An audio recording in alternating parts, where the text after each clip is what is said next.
Le combat spirituel des enfants de Dieu. Épisode 7. Le combat spirituel de Jésus dans le désert. Bienvenue dans ce nouvel épisode de notre série intitulée « Le combat spirituel des enfants de Dieu ». Aujourd'hui, nous méditons ensemble sur Matthieu chapitre 4, versets 1 à 11. Nous avons pour sujet le combat spirituel de Jésus dans le désert. Bien-aimés, ce que nous allons voir aujourd'hui est fondamental pour tout enfant de Dieu engagé dans la foi. Le combat que Jésus a vécu dans le désert n'était pas une simple lutte personnelle ou psychologique. C'était un combat spirituel invisible, mais très réel. Il ne s'agissait pas seulement d'un moment de solitude ou de privation, c'était une rencontre directe avec le diable, orchestrée par le Saint-Esprit lui-même. Oui, c'est bien le Saint-Esprit qui a conduit Jésus dans ce lieu sec, aride, inconfortable, non pour fuir mais pour affronter. Cela nous montre que parfois, le désert fait partie du plan divin, non pour nous abattre, mais pour nous faire grandir, nous fortifier, et nous équiper pour notre mission. Dans cet épisode, nous allons étudier 4 grands points essentiels que nous pouvons tirer de ce combat spirituel de notre Seigneur Jésus-Christ dans le désert. Point 1. Le Saint-Esprit conduit dans le combat, pas dans le confort. Matthieu 4, verset 1, « Alors Jésus fut emmené par l'Esprit dans le désert, pour être tenté par le diable. » Cela peut sembler surprenant, mais c'est la vérité biblique, c'est le Saint-Esprit lui-même qui a conduit Jésus dans le désert, là où l'attendait l'adversaire. Pourquoi ? Parce que Dieu veut que chaque enfant du royaume passe par l'épreuve, non pas pour échouer, mais pour manifester sa victoire par la foi. Aujourd'hui encore, beaucoup croient que marcher avec le Saint-Esprit signifie vivre dans le confort, la paix extérieure, et l'abondance visible. Mais Jésus nous enseigne ici que le Saint-Esprit nous équipe pour le combat, pas pour l'oisiveté. Le désert n'était pas un lieu de repos, mais un lieu de confrontation divine. Et c'est là que le véritable enfant de Dieu est révélé. Voyons ce que dit Jacques 1, versets 2 à 4. « Mes frères, regardez comme un sujet de joie complète les diverses épreuves, afin que vous soyez parfaits et accomplis, sans faillir en rien. Oui, les épreuves sont là pour affermir notre foi. Et dans une Pierre 1, versets 6 et 7, il est écrit, « C'est là ce qui fait votre joie, quoique maintenant, puisqu'il le faut, vous soyez attristés pour un peu de temps par diverses épreuves, afin que l'épreuve de votre foi, plus précieuse que l'or périssable, qui cependant est éprouvée par le feu, ait pour résultat la louange, la gloire et l'honneur, lorsque Jésus-Christ apparaîtra. » Nous voyons que le désert ne détruit pas le croyant, mais il l'affine, il l'épure, et il le prépare à remporter des victoires spirituelles durables. Point 2. Le diable attaque toujours notre identité et notre besoin. Matthieu 4, verset 3. Le tentateur, s'étant approché, lui dit, « Si tu es fils de Dieu, ordonne que ces pierres deviennent des pains. » Après avoir été conduit par l'Esprit dans le désert, Jésus se retrouve dans une situation de privation physique intense. Pendant 40 jours, il n'a rien mangé. Le corps humain, dans une telle condition, devient faible, vulnérable. Et c'est précisément à ce moment que le diable choisit d'attaquer. Cela nous enseigne une vérité très importante. Le diable observe nos faiblesses, et il attend le moment stratégique pour frapper. Mais regardons de plus près la nature exacte de cette première attaque. Ce n'est pas d'abord sur la fin que le diable insiste. Il dit « Si tu es fils de Dieu ». C'est une attaque directe contre l'identité de Jésus. Le diable savait pertinemment que Jésus était le Fils de Dieu, mais il tente d'introduire le doute, la confusion, et la tentation de prouver quelque chose par la chair. Et ensuite il propose un miracle, transformer des pierres en pain. Ce n'est pas un péché de manger, mais ici, le diable pousse Jésus à satisfaire un besoin légitime dans un cadre illégitime, hors de la volonté de Dieu, pour le manipuler à partir de la faim. Il commence toujours ainsi, il met en doute ce que Dieu a dit, et il appuie là où nous avons le plus faim, que ce soit affective, spirituelle, matérielle ou émotionnelle. C'est le même schéma depuis le commencement. Dans Genèse 3, verset 1, il dit à Ève, « Dieu a-t-il réellement dit ?»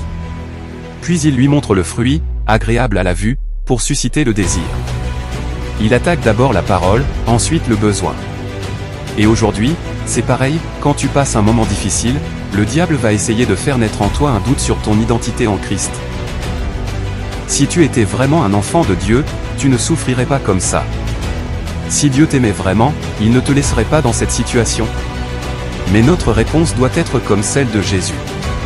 Il est écrit, « L'homme ne vivra pas de pain seulement, mais de toute parole qui sort de la bouche de Dieu. » Matthieu 4, verset 4. Jésus répond par la parole de Dieu, pas par ses émotions, ni par ses besoins physiques. Cela nous enseigne que la vérité sur notre identité et nos besoins ne vient pas de nos sensations, mais de la parole. Alors, quand tu es tenté, affamé, rejeté, ou seul, souviens-toi que tu es enfant de Dieu non pas à cause de ce que tu ressens, mais parce que Dieu l'a déclaré. Et c'est la parole qui te soutiendra bien plus que le pain. Point 3. Le diable utilise la parole de Dieu, mais hors du contexte de l'esprit. Matthieu 4, versets 5 à 6. Le diable le transporta dans la ville sainte, le plaça sur le haut du temple, et lui dit, « Si tu es fils de Dieu, jette-toi en bas, car il est écrit, il donnera des ordres à ses anges à ton sujet, et ils te porteront sur les mains, de peur que ton pied ne heurte contre une pierre. » Dans cette deuxième tentation, nous voyons quelque chose de très dangereux. Le diable cite les Écritures. Il utilise le psaume 91 pour appuyer sa tentation. Cela nous montre une vérité troublante mais essentielle dans le combat spirituel. Toutes les paroles bibliques ne viennent pas toujours de l'Esprit de Dieu. Un verset mal utilisé, mal interprété ou détourné peut devenir une arme terrible du diable. Le diable connaît la Bible. Il la cite. Il peut déguiser le mensonge avec des mots de vérité, mais sans l'Esprit de Dieu, et cette vérité devient une manipulation. Ici, il invite Jésus à se jeter du haut du temple, comme pour lui dire, « Prouve que Dieu prendra soin de toi, puisque c'est écrit. » Mais cette demande n'est pas inspirée de l'amour, ni de la foi. C'est un piège pour forcer Dieu à agir sous prétexte de foi, alors qu'en réalité, ce serait une forme d'orgueil spirituel, un abus du pouvoir spirituel. Jésus répond avec une sagesse divine. Il est aussi écrit, « Tu ne tenteras point le Seigneur, ton Dieu. » Matthieu 4, verset 7. Il nous montre que le discernement spirituel consiste à ne pas utiliser un verset seul, mais à le comprendre dans l'équilibre de toute l'Écriture, sous la direction du Saint-Esprit. L'apôtre Paul avertissait déjà Timothée à ce sujet. 2 Timothée 4, verset 3. Car il viendra un temps où les hommes ne supporteront pas la saine doctrine, mais, ayant la démangeaison d'entendre des choses agréables, ils se donneront une foule de docteurs selon leurs propres désirs. Ce point est crucial dans notre combat spirituel. Si le diable n'arrive pas à t'atteindre par la faim ou l'identité, il viendra par une forme de fausse spiritualité, un zèle sans discernement, ou un verset utilisé pour justifier une désobéissance cachée. Frère, sœur, ne te laisse pas impressionner par des gens qui citent des versets. Ce qui compte, ce n'est pas la connaissance des versets, mais la soumission à l'Esprit de Dieu et à la volonté du Père. Jésus nous enseigne que la vraie foi ne force pas Dieu à agir. Elle lui obéit simplement, avec confiance et humilité. Point 4. La parole de Dieu est notre seule arme offensive, Jésus l'a utilisée contre le diable. Matthieu 4, verset 10. Jésus lui dit, « Retire-toi, Satan. Car il est écrit, tu adoreras le Seigneur, ton Dieu, et tu le serviras lui seul. » Dans cette dernière attaque, le diable révèle pleinement son intention. Il veut l'adoration. Il veut prendre la place de Dieu. Et pour cela, il offre à Jésus tous les royaumes du monde et leur gloire, à condition qu'il se prosterne devant lui. C'est ici que nous comprenons la vraie nature du combat spirituel. Ce n'est pas seulement un combat contre des tentations visibles, mais un combat d'adoration. Qui est-ce que ton cœur adore? Qui dirigera ta vie, ton ministère, tes décisions? Dans ce moment crucial, Jésus ne discute pas, ne négocie pas, ne réfléchit pas longtemps. Il répond par la parole vivante de Dieu, claire et tranchante, en disant « Retire-toi, Satan. Car il est écrit. Tu adoreras le Seigneur, ton Dieu, et tu le serviras lui seul. » Ici, nous voyons l'épée de l'Esprit en action. C'est la seule arme offensive de l'armure spirituelle. Éphésiens 6, verset 17. Jésus coupe et chasse le diable par la parole. Et cette parole n'était pas seulement connue intellectuellement, elle était vécue dans son cœur. C'est pourquoi, si nous voulons résister victorieusement dans le combat spirituel, nous devons connaître la parole, aimer la parole, vivre la parole, et la proclamer avec autorité spirituelle. Hébreux 4, verset 12 nous rappelle. Car la parole de Dieu est vivante et efficace, plus tranchante qu'une épée quelconque à deux tranchants. Beaucoup de croyants sont sans force dans le combat spirituel, parce qu'ils ne tiennent pas l'épée de l'Esprit dans leurs mains, c'est-à-dire la parole que Dieu leur a donnée.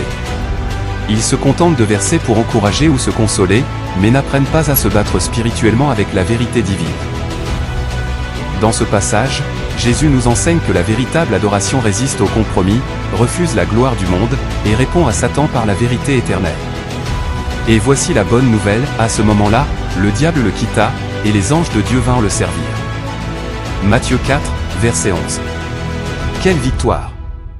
La parole proclamée dans l'obéissance chasse l'ennemi, et le ciel envoie ses secours. Le combat spirituel de Jésus dans le désert nous révèle des vérités profondes et essentielles pour notre propre marche avec Dieu. Ce n'est pas un simple récit historique, mais un modèle vivant pour tous les enfants de Dieu engagés dans le combat spirituel. Nous avons vu que 1. Le Saint-Esprit nous conduit parfois dans des déserts spirituels pour nous former et nous équiper. 2. Le diable attaque toujours notre identité et nos besoins, mais nous sommes appelés à résister par la foi et l'obéissance. 3. Les promesses de Dieu ne doivent jamais être testées dans l'incrédulité, mais reçues avec confiance et soumission. 4. Enfin, la parole de Dieu est notre arme offensive, et Jésus lui-même nous montre comment la manier dans la prière et la proclamation. Ce que Jésus a vécu n'était pas simplement une épreuve personnelle, mais un combat spirituel contre le prince de ce monde, une confrontation entre le royaume de Dieu et les ténèbres. Et Jésus a triomphé. Alors, bien-aimé, sois encouragé, tu n'es pas seul. Le même esprit qui a conduit Jésus est avec toi. La même parole est à ta disposition. Et la même victoire est ta promesse en Christ. Voici un exemple de prière sur ce que nous avons médité ensemble aujourd'hui. Seigneur mon Dieu, merci pour ton Fils Jésus-Christ, qui m'a montré comment marcher dans la victoire au cœur même du désert. Merci pour ta parole, vivante et tranchante, plus forte que toute attaque de l'ennemi. Je déclare aujourd'hui que je suis en Christ, et que par lui, je suis une nouvelle créature. Mon identité est assurée en lui. Merci pour le pardon complet que j'ai reçu par sa croix et sa résurrection. Je ne suis plus sous la condamnation, mais sous la grâce. Donne-moi d'être sensible à ton esprit, d'être conduit par lui-même dans les saisons difficiles. Fortifie-moi dans les combats spirituels, et rends-moi vigilant face aux ruses subtiles du diable. Remplis ma bouche de ta parole, Seigneur, et apprends-moi à combattre non pas avec mes forces, mais avec l'épée de l'esprit. Je confesse que ma victoire est déjà acquise en Jésus, et je marche dans cette vérité avec foi et persévérance. Au nom glorieux de Jésus-Christ. Amen. Si tu as été édifié par cette vidéo, n'hésite pas à l'aimer et à la partager autour de toi. C'est une manière simple mais puissante de participer à l'œuvre de Dieu. Que le Seigneur te bénisse abondamment.